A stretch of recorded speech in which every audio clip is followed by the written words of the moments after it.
Hello and welcome back to Bucket Drop once again. I did Google one more thing real quick, and that schoolboy out there that studies 5 hours a day, I did look it up. He is specifically where I get a Firestone. So I might have to just run around trying to get him to call me at some point. But I think I'll be alright. It's not like a super big deal that if I don't get it right away. I do want it, because Flareon is much better than Eevee. But Eevee, well, I was gonna say Eevee would actually be more useful against the next gym leader, because it's Ghost type. But it won't know a single move that can even damage any of them. They won't be able to damage it. At least not with Lick or Shadow Ball. But I wouldn't be able to damage them with anything that Eevee learns until level 30 when it learns Bite. So instead, I'll most likely be doing a combination of Kenya, who is immune to the ghost attacks and can use Peck, and Stevie, who can bite them. But that's a little ways away. Probably not this video, but maybe the next video. I'll already be fighting Morty. There's not a big, there's not much of a distance between the first couple gym leaders. Oh god, I wasn't even paying attention. I forgot which guy I was fighting here. Oh boy, that would kill Kenya.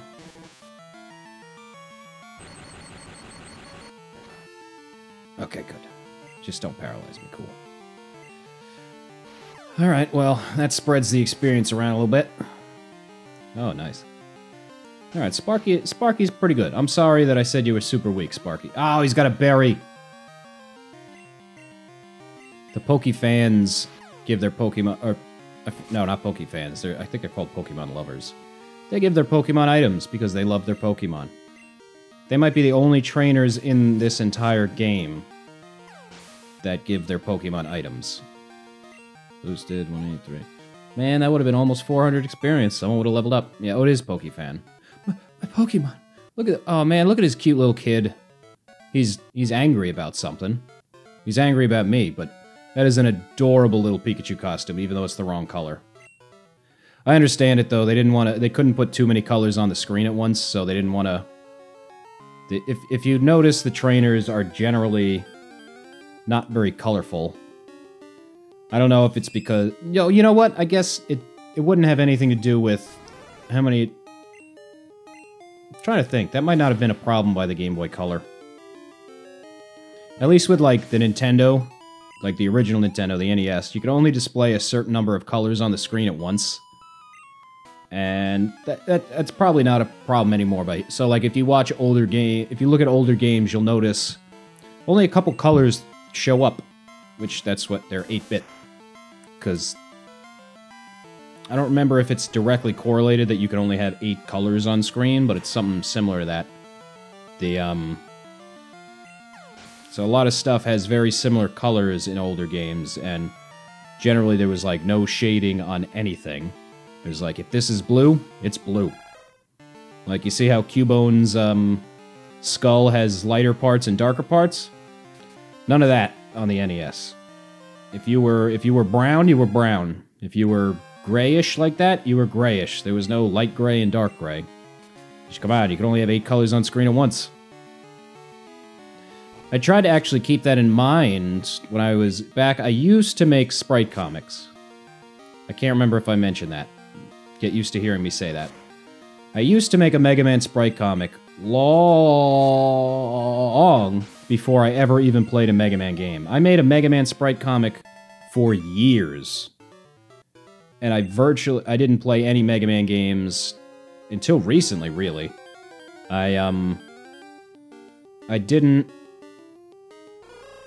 tried, like, Mega Man 1 a little bit, and it was balls hard, and I couldn't beat it. So I just stopped and didn't try again.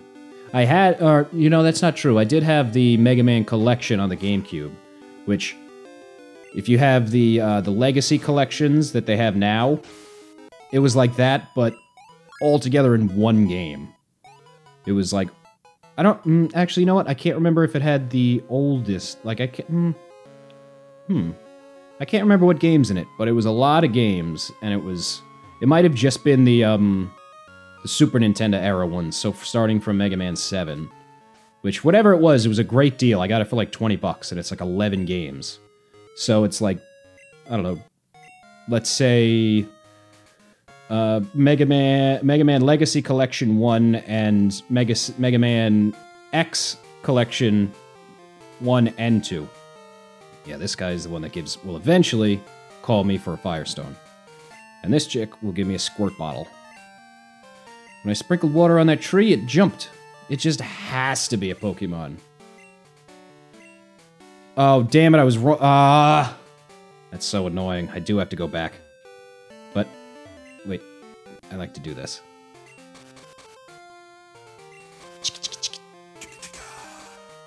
Okay. That's enough of that. Damn it, I feel stupid. I was right here, and then I went back to where I need to go, and then I'm right... What a waste of time. Whatever.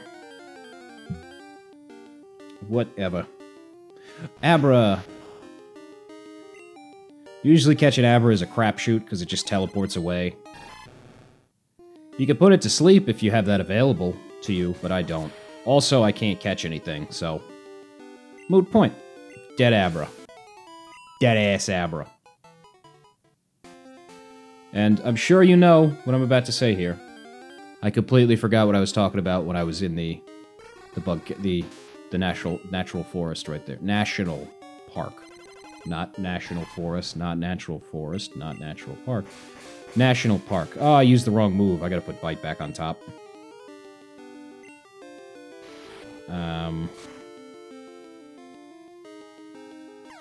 Yeah. I had a little brain fart there. I totally forgot what I was talking about in there. I know it was something related to the... Oh, yeah, Mega Man. Which, spoiler, I will probably play Mega Man on this channel at some point. It wasn't a part of my childhood game-wise. Mega Man was a big part of my childhood making those Sprite comics, and since then, I have played Mega Man. I've gotten the Legacy Collection games. I'm not good at Mega Man. If I do that, there probably will not be any challenges involved, because Mega Man itself is already challenging enough for me. And I beat 1 through 6, Legacy Collection 1. I beat 7. I didn't like 8, so I stopped playing it. And 9 and 10, I believe I got up to Wily, but didn't finish his stage. Oh, I forgot to go to the, I forgot the whole reason I went back. Getting sidetracked here.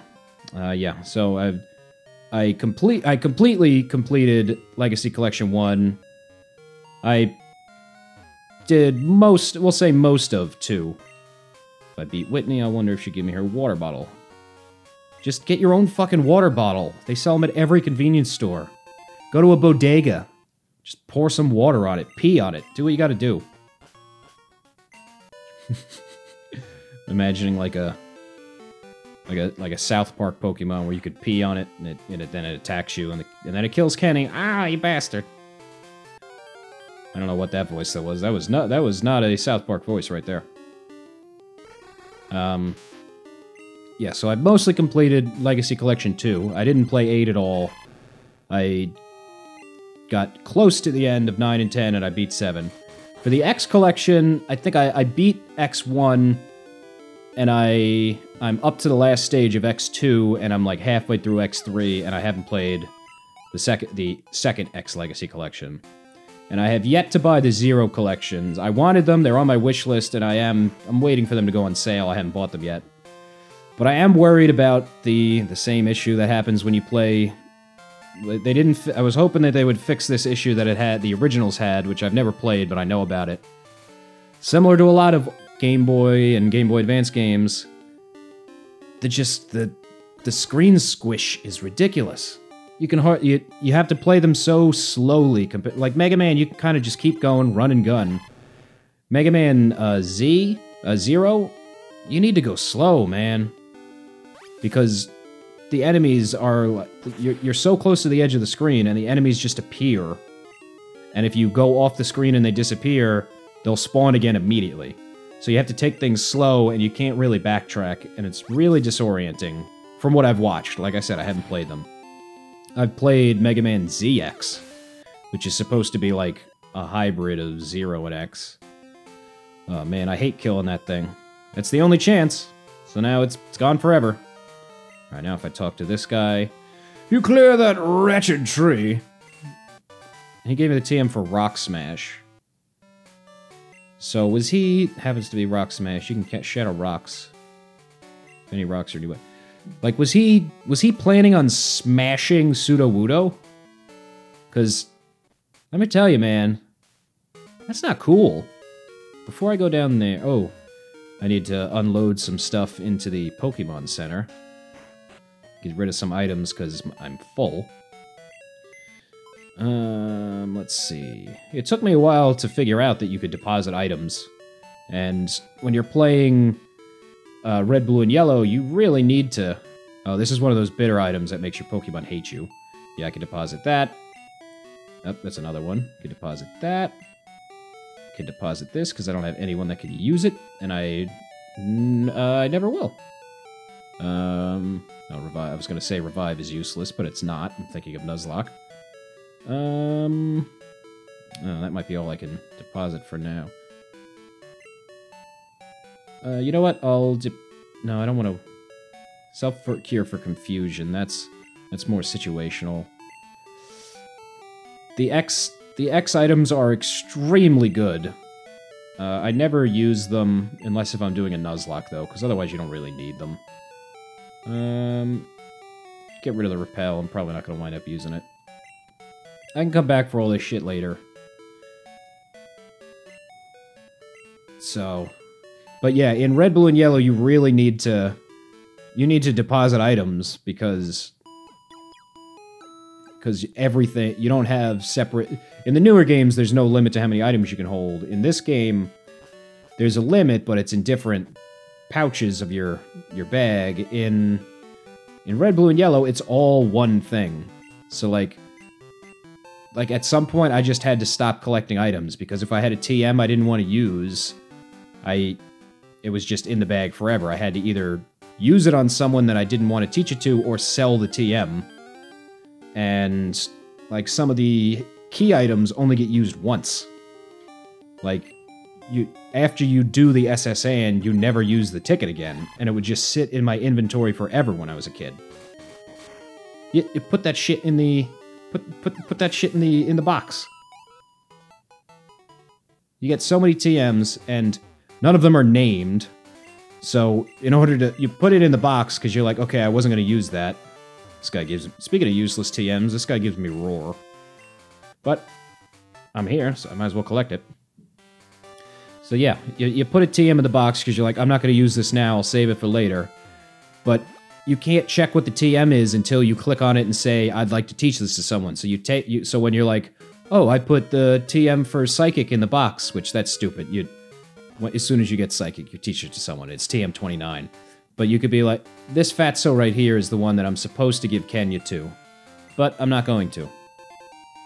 I think you can put the mail on a different Pokemon and give it to him. Which, yeah, I think he won't even take it right now, because the whole point is he's supposed to be getting the mail. So I'm not going to do that. I think what I could have done, you know what I could have done, is I could have put the mail on MVP and then given that to him. And he'd be like, oh, thanks for my Pokemon. Yep, that's my Pokemon, this bug. Not the bird. Alright, so the berries have grown back, that's good. You do need some berries later to... Honestly, the more important part is to be able to... Oh, it's Cherry Grove, I called it Cherry Wood. The more important part is to be able to buy Moo Moo Milk, which is a very good healing item. I can't buy Moo Moo Milk. But I will get the TM for Snore, which I'm not going to teach to anyone, but... In fact, I might not even give the berries in this, because the healing might be more important. Oh, I forgot. I think I have to call Professor Elm before I talk to him. You could literally be standing in front of him with the hatched egg and be like, hey, I hatched the egg, and he'll be like, oh, call me when the egg hatches, and then you walk out, you show him Togepi. He's like, well, that's a weird Pokemon. Show me when the egg hatches. You walk outside, you call Elm, and you're like, hey, the egg hatches. Like, oh, bring it in. And then you bring it in, you show him, he's like, what is this Pokemon? So I think I have to call him first. Hello, Bucket. How's the egg? I don't remember what voice I did for him. What, hatched? What kind of Pokemon is it? Oh, please come show me right now. And he's gonna give me a useless item. I mean, I get it. He's the evolution guy. China. What's up? My Hoppip's in sync. Still haven't caught a Rattata. Well, youngster Joey's over here putting all other Rattata to shame, so why even try? Oh, I didn't even realize I went right past youngster Joey. Alright, I'll go back and fight him on the way out.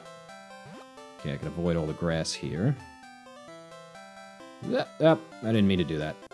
Didn't avoid the grass. Okay. Run away. Run away from the hoot hoot. I don't remember what... okay, the first time I fought... the first time I rematched Joey, he just had the exact same team. This time, I believe he'll be a little bit higher level. I think he's around level, like, 12 or 13 or something. And he will still only have... This poor Chikorita is just gonna be here for... Oh, not Chikorita. This poor Cyndaquil is just gonna be here forever. Bucket, you look great. That Pokemon! The egg hatched! See, how does he know that? I didn't tell him that. I know it's an egg-shaped Pokemon, but... Still lots of research to be done. Where do Pokemon eggs come from? What could it be? Now, if you excuse me, I'm gonna cook some chicken eggs that I got from my chicken. I just never understood... Yeah, he gives me an Everstone, which makes it so my Pokemon won't evolve. Useless! It's only useful if you're, like, doing, like a low base stat thing. And you're like... I can use this unevolved... Like, normally when I do low base stat, I do the cutoff of, like... Usually less than 450 is, like, where I max it out. It's harder to do in newer games because there's such a power creep with Pokemon that just every Pokemon is above whatever arbitrary limit I set. But normally I would do about 450, which is Sandslash has a base stat of 450, so nothing stronger than Sandslash. So, like, I could use Croconaw, because it's under 450, but I can't use Feraligatr, because it's like 520 or 540 something. So, at that point, it would be useful to give Croconaw the Everstone, just so I don't have to hit the B button every single time it levels up to prevent it from evolving. But other than that, there's really no reason. The only time that an Everstone is ever used is in Generation 4, someone trades you a Haunter. And isn't that awesome? Someone trades you a Haunter, Haunter evolves when you trade it. But this bitch put an Everstone on her Haunter, so it doesn't evolve. There's a whole subreddit devoted to this. I forget what her name is. I'm just gonna call her Liz. There's a subreddit called Fuck Liz, or something like that. Because she is evil. She's evil incarnate. Level 12? 15, I underestimated. Now Joey is very true to his Rattata. He will never catch another Pokemon. It will eventually... The next time I fight him, unless if it's 2 every time... I don't think there's any... I think the first and second battles are the only ones where it's the same. I think after that, he'll get stronger each time. To a point, then they just keep fighting at maximum. But, whatchamacallit? Yeah, he'll eventually evolve to Raticate, I think, the next time I fight him. But he never catches another Pokemon. And he can never figure out why he can't win. Because you can beat Pokemon with one Pokemon. Not when it's ridiculously underleveled. Oh, there's a Poison Berry here I might as well grab. Get that. Poison Cure Berry. Poison. The names for these are ridiculous. There's a character limit, so they had to be gibberish. And they didn't think of giving them names, like, later when they're renamed, like, Oranberry and Citrus Berry. Oh, I thought he gave... Oh, I waited too long. He had berries for me. Oh, well. It's not that important. Whatever. Whatever. Yeah, you could beat the game with one Pokemon, no problem. But you need to level it up. That's... excuse me. I know it was a cough, but I say excuse me and bless you either way. Because, hey, I'm not rude. Oh, those are all apricorns. I don't need those. Okay, these... I believe these have bugs. so let's throw up Kenya. What was I just talking about? Yep, that's me every time. Well, I forgot. It's gone. Maybe I'll remember another time. Oh. Okay, never mind. They have a Jigglypuff and probably a Clefairy or another Jigglypuff. No, it's probably a Clefairy. They usually have... The twins usually have doubles Pokemon. Well, not necessarily, because then at some point they would probably have a Nidoran boy and a Nidoran girl. And that doesn't happen. And the good news is Kenya... Yeah, Clefairy. Kenya is not disobeying me, so it must actually be level 30 when you beat Bugsy, which is nice. You know, just saves me from having to worry about it. And then I believe by the time I beat the next gym leader, the level will go up.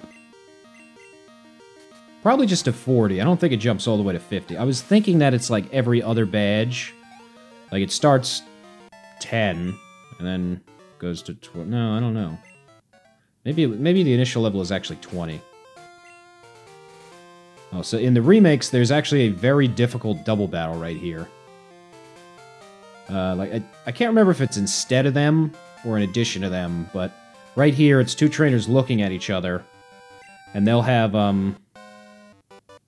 they have a Clefable and a Wigglytuff, which, that's a Nuzlocke Ender if you're not prepared for it. Oh, I just remember what I was talking about. Generation 2, or what I was getting ready to talk about before I started coughing uncontrollably. Oh, but real quick, this guy has a Drowsy that knows Hypnosis and Dream Eater. Nope, but he's not even going to do it. Which is it's at level 17, so the only way it would know that is if he used a TM for it. Alright, it doesn't even matter. He's not going to get to use it today. But yeah, Generation 2 is my favorite, as I've said before. It fixed a lot of the problems with 1. It didn't do a lot of the more modern stuff, but whatever. It's the perfect balance of nostalgia and good game. There are valid criticisms to make. While probably the coolest thing about it is that you can go back to Kanto, it's very tacked on. But the biggest problem with this game, without a doubt...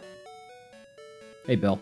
The biggest problem, without a doubt, is the extremely unbalanced levels. So, what would be happening here normally, Bill is telling me... this is how you trade back to red, blue, and yellow. You can't do any... Yeah, and this is actually real-time tomorrow, so whenever you get here, just the following day is when it becomes available. I'm gonna get the Eevee, and then I know I'm a little over 20 minutes here, but I'm gonna get the Eevee and then call it a day there. Yeah, this is how you would trade back to red, blue, and yellow, and, like, you can't use any new moves, obviously you can't use any new Pokemon, but that's how you do it. Yeah, but the biggest problem with this game is the levels. Like, I was just fighting level 17 trainers after the 3rd gym leader. And the wild Pokemon, like, look at this. This is gonna be level 14. Show me 14. 13! So close. Yeah, the Pokemon are underleveled, which, you know, we're still early on. It's not huge. But by the time you're near the 8th gym badge, you fight... The wild Pokemon are like level 20 to 25, which, that's bad. As much as I love this game, that is a legitimate criticism of a very bad mechanic. The final gym leader. It's just, not the final gym leader, the 8th gym leader. Her Pokemon are only in the 40s, which is not stupid low, but it's low. The trainers... Just everyone in general is lower level here, and it's harder to grind and train up because the wild Pokemon are so wildly underleveled. It's nice that people will call you and you can rematch them for a little bit extra trainer experience, but it just... Grinding in this game sucked, man. It's probably the worst game for grinding, because at least in Red, Blue, and Yellow, the levels were a little bit higher. And after this, the levels are higher again, and you can do easier rematches. But and then the gym leaders in Kanto are higher level, but you know, that's post game. It's different. This is just a sudden jump. All right, hey Bill, Hey, Bucket, do us a favor. Take this Eevee. It just walked up to you? A Pokemon where there's only one of in the entire game just walked up to you. Someone has to take care of it, but I don't like being outside. I never noticed that line. Yeah, I would love it. All right, let's see if I got a boy or girl Eevee. That determines which one of my dogs I'm naming it after. Boy? Girl? Girl! I can name it the current one. Rosie. Hey, Rosie. Whoop, Rosen. Rosie is a shithead. Oh, but I love her. Alright, so here we go. We got our newest member of the team. Let's see, are you shiny? That'd be crazy. No. Oh, look at how pretty she is. Yeah, so right now it only knows Tackle. That's not good. But, you know, I can't tell its EVs from this. It's a very high special defense. Is Eevee's special defense that much higher than its others, or did I just get screwed with EVs? I'll find out later. Whatever. Alright. Got my next Pokemon, and I'm going to call it a day right there. So, until next time, see you guys later. Peace out.